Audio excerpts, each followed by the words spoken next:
Assalamualaikum warahmatullahi wabarakatuh. Sebelumnya perkenalkan, nama saya Stefano Ahmad Fadli, NIM 21122084. Di sini saya akan menjelaskan sedikit tentang analisis komunikasi. Yang pertama adalah objektif atau tujuan.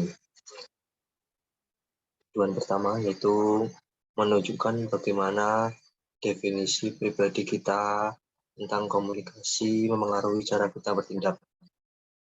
Lalu tujuan yang kedua, meninjau model komunikasi populer dan menjelaskan kenapa kita membutuhkan pendekatan yang kompleks. Tujuan yang ketiga yaitu memperkenalkan pendekatan kita, yaitu segitiga komunikasi. Lalu tujuan yang keempat, menguraikan contoh praktis komunikasi di tempat kerja dan menunjukkan bagaimana kita dapat menggunakan segitiga komunikasi untuk menganalisisnya. Selanjutnya yaitu segitiga komunikasi. Yang pertama, define the process, atau tentukan prosesnya. Dengan kata lain, Anda perlu memeriksa komponen utama dari proses komunikasi dan urutan peristiwa yang sedang berlangsung. Lalu yang kedua, interpret the meanings, atau menafsirkan makna. Dengan kata lain, Anda perlu menyelidiki sosial dan budaya konteks dan latar belakang sejarah untuk melihat bagaimana partisipan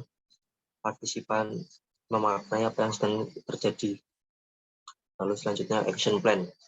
Setelah Anda menganalisis pendekatan ini, Anda dapat mengidentifikasi perbedaan persepsi lalu mengembangkan rencana tindakan yang sesuai.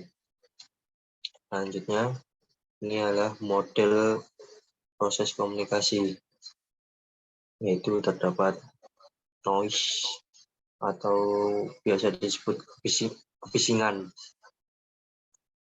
Kebisingan adalah input acak yang mendistorsi pesan atau mengganggu transmisi atau penerimaannya. Noise terdapat dua, yaitu noise eksternal dan noise internal. Noise eksternal ialah seperti kebisingan suara kendaraan bermotor, kebisingan mesin, dan sebagainya.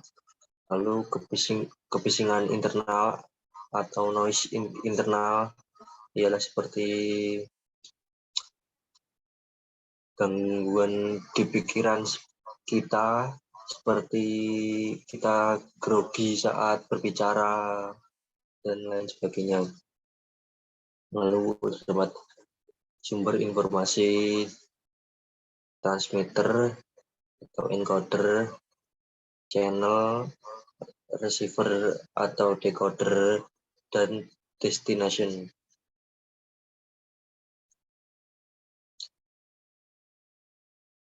Encoding dan decoding, yaitu memproduksi pesan disebut encoding dan yang melakukan disebut encoder.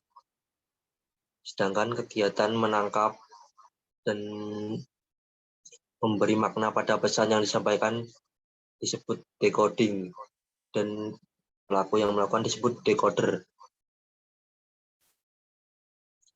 Channel atau medium, sistem fisik yang membawa pesan dari pengirim ke penerima, yang dapat bervariasi dari udara yang membawa suara antara dua pembicara hingga sesuatu seperti email, di mana penulis dipisahkan dan dari membaca oleh proses elektronik yang rumit. Lalu ini destination. Destination adalah tujuan komunikasi kita tersampaikan dengan baik. Selanjutnya ini adalah sistem model komunikasi yang lebih rumit daripada yang sebelumnya.